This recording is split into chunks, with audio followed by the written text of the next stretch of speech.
Бик озак көтте әлеге шатлыклы көннең авыл халкы 10 ел дәвамында төзелде ул. Ширкәүне изгеләндерү тантанасына Казан һәм Татарстан митрополиты Нурлат һәм Аксубай районнары дин әһелләре килде. Елаурлылар гына түгел, ерак шәһәрләрдән һәм тирә-як авыллардан кайтучылар шактый, өлкәннәрнең күзләрендә яшь. Большой праздник и радость. Бик зур бәйрәм, күңел түрендә шатлык, ширкәү ачылганга без бик шат. Открыли церковь. Праздник очень значимый. Авыл өчен бик зур бәйрәм бу һәм тирән әһәмияткә ия, без бик шатланабыз. Ширкәүле буыллары белән Елаур авылы халкы шушы җирлектә туып үскән авылдашлары Александр Оганевка рәхмәтле. Меценатка мөрәҗәгать иткәч тә ул кире какмый, әмма үзе бу хакта сөйләргә яратмый. Уртак көч белән башкарылды бу эш дию белән генә шикләнә. Жители города набережной просили передать храм для хранения, или как это будет? Библиотеку храма. Библиотеку храма, очень старая книга, Да, уже отец верная. настоятель стоит. Написано от руки, в каком веке, я не знаю, про экспертизу. Скорее всего, где-то 17 век. Мечта моя сбылась.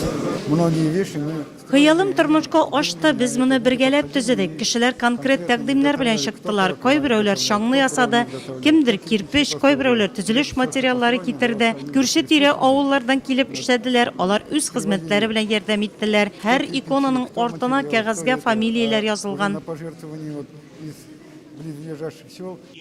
Ширкәүне буш урынга төзегәннәр, әмма элек биредә гыйбадәт кылу йорты булган. Ул янгын чыгып янып киткән. Шуннан бирле авыл халкы гыйбадәт кылырга күрше Белорозеро авылына йөргән. Район башлыгы Алмаз Әхмәтшин авыл халкын ширкәү ачылу тантанасы белән котлады. Меценат Александр Оганевка рәхмәт хаты һәм ширкәүгә 10 000 сумлык сертификат бүләк итте. Владыкага район символы ат сыны тапшырды. Александр Оганев ширкәүгә картина бүләк итте. Пусть храм вечно радует все население, не только его, всего района, всей республики, всей страны. Всем желаю крепкого здоровья, семейного благополучия и спокойствия души.